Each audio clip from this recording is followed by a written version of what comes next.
So I'm joined by Stephen from Confessions of a Traitor, vocalist, mate. Your time on a Monday evening. I couldn't appreciate it more. How are you? I'm good, mate. I'm good. It's an absolute pleasure to be here. Pleasure to talk to you. And like I said, you're taking the time out of your day to come and chat to me as well. So How about I love. open with an incredibly deep question? How about that? Is that a great idea? Let's go. Let's go. Jump 2 feet in. Right. So I mentioned this to you just before we started recording. I reviewed the record for the actual website. Big fan. Um, and while I was listening to it, I thought to myself, when you write an album that's as purposeful and as personal, I suppose that there's an extra pressure to get the idea that you're trying to convey across lyrically. Um, am I correct in my Yeah, assumption? yeah, you are. It's. I mean, the, to give you context as to what happened during the period of time that we were writing the album. Is that, well, I'm a very honest person anyway, and our last record, "Punishing Myself Before God Does," was a reflect, like a very internal reflection on how I felt and kind of my own struggles, and it resonated with a lot of people. So Hmm. it was like it made me more, I guess, more dogmatic in my approach to wanting to be more honest. And then as we were writing this record, both of our guitarist mothers got diagnosed with one got diagnosed with breast cancer, and then Jack's mother got diagnosed with brain cancer. And thankfully Jake's mum is absolutely fine. She's gone through the treatment, she's perfect. um, Jack's mum got a terminal diagnosis and was given 3 to 4 months to live. And this was like, as we were writing the record, like most of the music was already written. And I remember talking to Jack about this because I write the lyrics, but Hmm. Jack writes most of all of the music, the guitar music, and then Hmm. the production stuff kind of sits with me and the producer when we go to record it. And I remember saying to him, I said, "Oh, how would you feel about me writing about the process that you're going through right now?" And he was like, "I can't think of a more apt and like incredible way to kind of capture how I'm feeling. And if it helps anyone, then let's do it."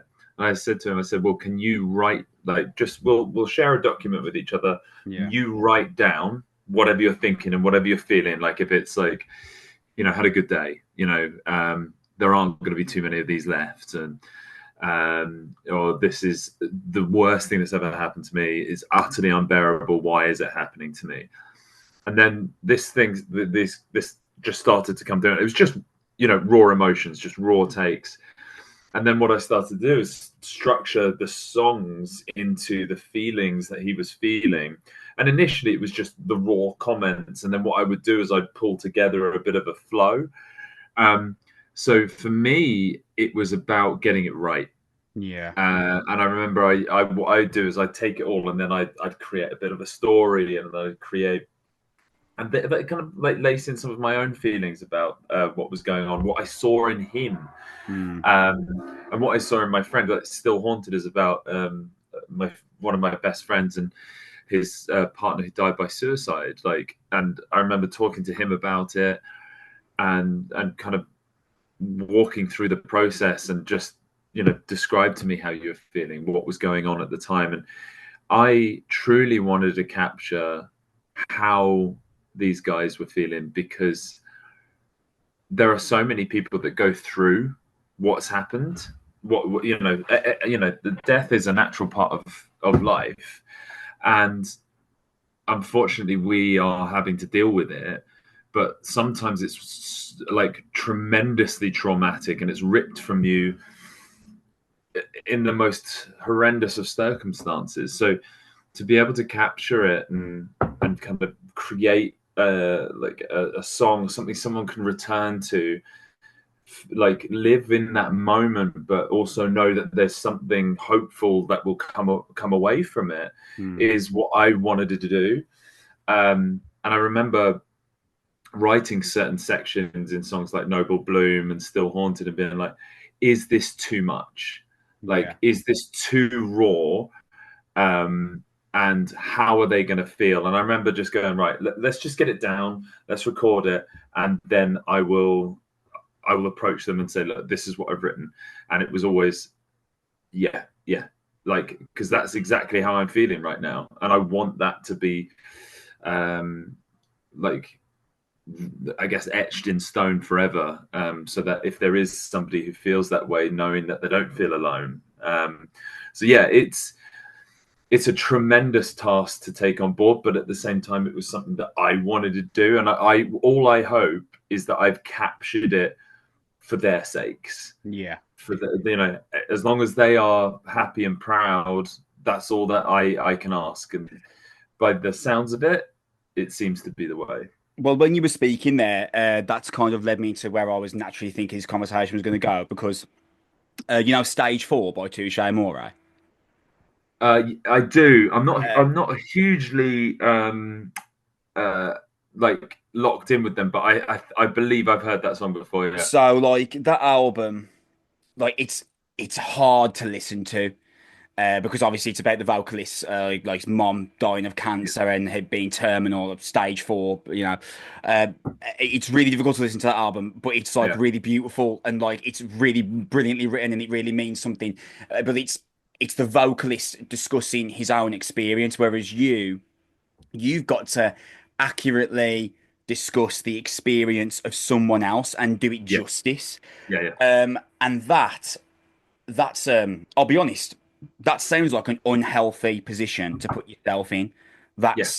That's quite a challenge mentally. I think this lyric is really good, but it might offend like my Yes. bandmate and like one of my Yeah. closest friends, and Yeah. my bandmate might read this lyric and think that's offensive, and that's not the idea that I'm trying to Exactly. convey. Uh, as much detail as you're willing to kind of give me here, how Yeah. do you handle that challenge where it's like, if I write this, am I going to really upset one of my closest friends slash bandmates because I'm not effectively conveying what's accurate to their life? Yeah.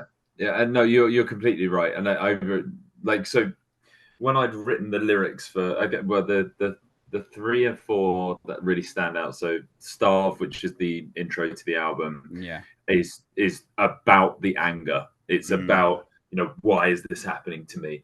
Why are you taking her away from me? Like, yeah. what have I done to deserve this? What has she done to deserve this? And Yeah. it's just raw, like, hate filled anguish, but trying to see that something good can and may come from it, but it's like sprinkled in. It's, Mm, the overwhelming feeling of like rage, and then it's like, what is this all consuming? Is this going to take me as well? And obviously there are like my own personal experiences like laced through it as well. So it's, yes, it is about that, but I can write, when I'm thinking about this, is it's like a dual perspective. It's like I've experienced this in this way, and this song means something slightly different to me than it would do the other guys. So if I'm feeling like this and it's written about this, then I know that I've got, I stay true to my convictions, which is, this is how I feel, and you can't take that away from me. However, the basis of or the foundations of this song are for you. yeah. And I remember being in the studio. Well, I write in this room where we are here on this laptop that I'm speaking to you on now. Stick my headphones on. I've got my mic in the corner, and I just pop the mic here, press record on the music, and I'll just sing into the microphone as we're doing it, and I'm writing away. And I'll create runs. I'll build things into metaphors, and I will always show them what I've done. So it'll be like, right, this is where I'm at. But I was straight to Jack. Right, you're the first person to listen to this. I don't want anyone else listening to what I've written, Yeah. for fear that they like it And you and hate it. they want it. Yeah, and Mm, it was that kind of mutual respect. It's like, right, this is about you and your mother and your struggles. Are you okay with this? And then when we went into the studio, there were a couple of lines that I ad-libbed at the time, and I was like, no, this isn't conveying the depth and severity of this situation. And there were two lyrics. The in Noble Bloom, there's death looms in a silent room, your presence wanes a fading bloom. And it was just the description of the last time that he walked in and saw his mum lying on the bed, just slowly dying. And then the other line at the end of the song is the day that he was given the news was dead silence, no beat in your heart. I watch the petals fall as we drift apart. And it was, I just remember him describing the feeling when he walked in there, and it was just, there was just nothing, and he felt nothing. And it was, you know, so quiet, but like his brain was just, you know, lit up. And I was like, right. So I captured those within the song, and I then clipped it and I sent it to him and I said, is this too much? And he was like, no, it's perfect. So it was, as much as I've tasked myself with almost, what's the word I'm looking for? Like a task I'll never do properly, or in the right eyes. I'm destined to fail, so to speak. I feel like I did him proud, but also on the flip side, he's made me proud. Like, I'm so proud of him as a person that he's confronting it, and to stand up on stage and play those songs. Yeah, man. Dude. We played the Still Haunted and Noble Bloom once so far, and the next one is on the album release show in London on the 31st of May. And we couldn't look at each other the first time we played it, so let alone what it's going to be like at our own show. So yeah, it's certainly going to be one of those like coming home moments, if you know what I mean. I'm sorry to kind of ask you to kind of look into the future here, but Architects are one of my favorite bands, if not like my favorite modern band, and my favorite Architect song is "Gone with the Wind." I knew you were going to say this. Yeah. So, and I listened to an interview with Sam Carter where he's like, we stopped playing it because we either play it and feel terrible because we just really enjoyed playing that. Yeah. Or we play it and there's such a grief hanging over us that we feel guilty that we didn't really reimagine it, or we didn't do Tom justice. And he mentioned as well that the sound engineer said to them, for some reason, whenever you play Gone with the Wind, you like almost twice as loud, and it's really difficult for me to like balance it out. And he's taught, obviously Sam's like, because we're playing so hard, we're playing so there because we're so passionate about it. This is he said it's impossible for you to do the best job you could for the lyrics. So I'm about to ask you an impossible question. Have you thought about, like, when it comes to 3 months down the line, if it's like, we know when we play Still Haunted, like, I really like it, but then I feel guilty that I like it, so what do we do now? Do you know what I mean? Yeah, I think, it is an impossible question, but it's one of these ones where, like, is this song resonating with people so much that they're turning up to our shows, and one, they're wanting to hear it, but two, that's the song that has helped them. That's the song that's helped them with grief. And does our ability to be able to manage our own feelings around that trump the people in the crowd? And to me, but then again, it's not written that Still Haunted is written about my friend, and I know how I feel about my friend. So if anything, that would affect me more than anyone else. However, like Noble Bloom as a prime example, that may get too much, and then we have to be open. We have to have the discussion. Do we pull it because it's too emotional? Like, we can't get through the songs, but then I guess that's the best part of music is the feeling. You truly are striking such a raw nerve and a raw chord that it evokes such an emotional reaction that you've done the right thing, or you've captured it in the right way. Because if it was just a real kind of airy fairy kind of, it's a little bit linked to this, and it wasn't as emotional, we wouldn't be having this conversation right now. That is true. Do you know what I mean? So there are levels to it that shows me that this was the right thing to do. You kind of referenced this previously, but I guess like if I just specifically ask you, because you mentioned all the music was written. So at what stage in the process was it determined that this record had to be about grief and couldn't be about anything else?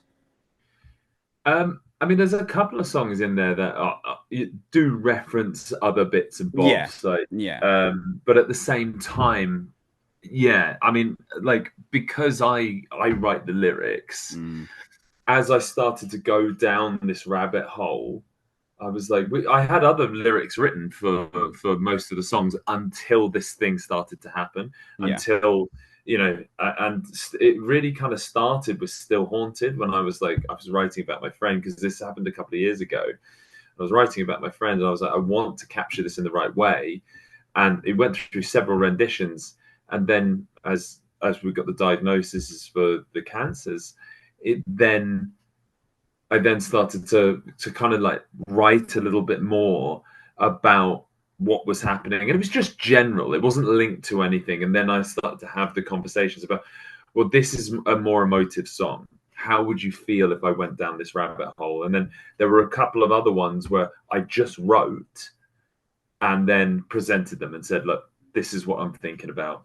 And this, how do you guys feel about this? And that was like Love You Left Behind was, well, ironically, the last one we recorded, but one of the first ones I'd written lyrically about this subject. Um, how do you feel, if at all, the band's relationship with grief has changed in the past 6 months? It may not have altered at all, and that's another question for like, how could you speak about someone else's experience? But just from your perspective, or maybe Yeah, just for yourself, actually, you're the lyricist. You're living yeah, through the experience of someone else. So, do you think like the band's or your own relationship with grief has changed because of this? And if so, how? I think so. And I think, you know, you use it as this sort of cathartic expression of emotion, don't you? It's like, Yeah, if I get this off my chest and I see other people in front of me just going, oh, like this is exactly why I'm here, to have this reprieve and be in a shared space and know that I'm not alone. This feeling is ubiquitous. Everybody's going to feel it at some point. yeah, We can all just have a moment together where we embrace what has nearly killed us, but is also the reason we're still standing. And yeah, that's why I'll always have some level of hope and positivity within the lyrics to be like, this is not the end. This is merely the beginning of a rebirth, of you becoming a new person, yeah. and you using that pain and anguish and grief to become stronger. And that's where the album title came from, This Pain Will Serve You. It's like, if you let it, it can be all consuming. It can Yeah. tear you down, and it can break you to beyond recognition. Or the worst days have already passed, and you can utilize that and know that that's an experience that you grew from, and Yeah. that you will continue to grow from, and you can utilize to honor the people that are not here anymore, and continue moving forward with your life and become a stronger person. And that's where the album title was born from. So you kind of half answered the next question, but not fully. So that's okay. I can Yeah. still ask it. Okay. Before when the record got sent to me, I looked at the title and then I looked at the promo notes and I was like, interesting to choose that title considering the lyrical content that I'm about to listen to.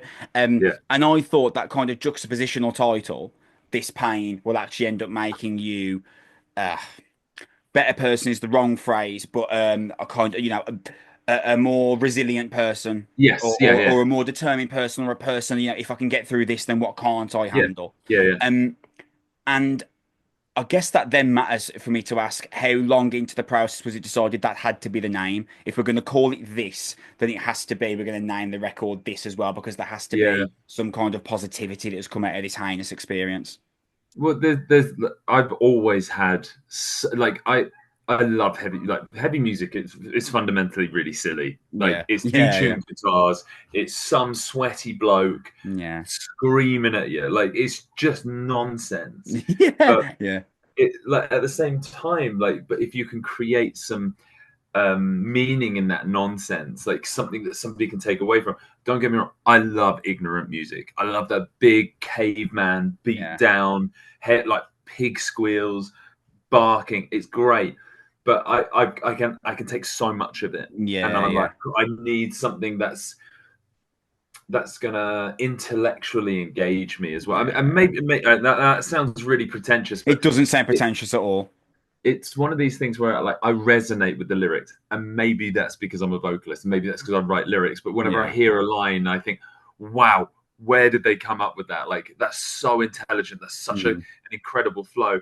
And I think if I can give somebody, this absolutely horrendous situation has happened to me, Yeah. or someone that I'm very close to, or someone else in the band, and they're still here, well, you can do it too. And this is what I want to use this kind of platform as we listen to such heavy music that's just about death and destruction, and, Yeah. and but there's never there's never a silver lining there. There's never like a positive twist, but to give the listener that it will be okay, but you will have to work with it. Like it's something that you can rise above if you Yeah. continue to work at. And yeah, and the title actually came pretty early on, because I wrote Starve, where the line is in that song, and I remember writing that run of words and like into the breakdown, and I was like, this is just going to be an enormous call out line. And then I was like, wow, that would make an incredible album title for the theme that's going on. Yeah. And I Yeah. kind of banked it. As I write, I'll pull out like phrases or feelings that I'm kind of utilizing, or lyrics that didn't fit the songs, that then would go into like a song title or an album title, and that went straight to number one. So it stuck around pretty early on. And I remember I didn't give the guys a choice. I said, I have an album title. This is what it's called. And all of them went, yes, amazing. Let's roll with that. Sick. So it's one of those like click moments, and everyone was like, yeah, yeah, I love it. Man, quickest half an hour of my life. We're about to ride off into the sunset here. I can't believe how that was, man, what a 27 minutes that was. I guess really the best way to kind of put a bow on this chat is I asked you right at the beginning, the challenges in conveying the message that this Yeah. record needed to convey. And I can tell you as a listener that you did a phenomenal job of that. And I'm a big fan Thank of you the so much. record. But I suppose the thing that matters the most is you're the person who has to like live with you created this record Yeah. again on behalf of someone else. So if I, and you don't have to answer this in one word, you can answer it in as much detail as you want. Do you personally feel like the idea, the message was achieved? Yes, I do. I do. And I think because, yeah, there are there's some of the standout songs on the record are about other people, but there's so much like of my own personal experience laced through it as well. Like Hail Mary is about my family Yeah. and the abuse that they received at the hands of the Catholic Church when we were growing up. So, physical, emotional, and sexual abuse. And we've risen past that and, maintained faith as well through that. Let It Consume Me is about my personal battle with body dysmorphia. It's one of the most honest songs I've ever written about myself, and it's the first time that I've vocalized that feeling about myself. And a lot of people think I'm mad when we've done that, and they're like, Yeah. I never knew you experienced that. I was like, well, yeah, I never spoke about it, but I feel it. But it's one of those things where I fluctuate with it. Yeah. The Sins I've Yet to Answer for, Half-Life, are all again incredibly personal renditions of guilt and how I felt about certain scenarios and situations and how I felt that I couldn't rise from it. So yes, as much as I've directed a lot of the stuff at grief and guilt towards other people, there's a metric ton of it of my own in there as well. So and I've had many conversations at the merch stand with people, especially about Hail Mary, where they're like, thank you for writing this, because it needed to be written. So yeah, it's a great question. And we'll see in a couple of years' time if if you end up at a show and we're not playing Noble Bloom, you'll know why. Yeah. Matt, honestly, I can't thank you enough. This was the second I pressed play on the album, I thought, I want to speak to this dude. This is really cool, man. I was a big fan of the album. I'm definitely going to be following along. As you can tell by my accent, I'm Wolverhampton based. So next time you're around the Brummies, I'll do my utmost to be there, man. This is really cool, and I thank you so much for your time. I know it's not easy when you've had a day and then you've got press to do. So, Dude, thank you so much. I love it. I wouldn't do it if I didn't want to. And you've been an absolute delight to talk to. So thank you so much for taking the time out of your day to chat to me. Cheers, man. Thank you. Thank you, buddy.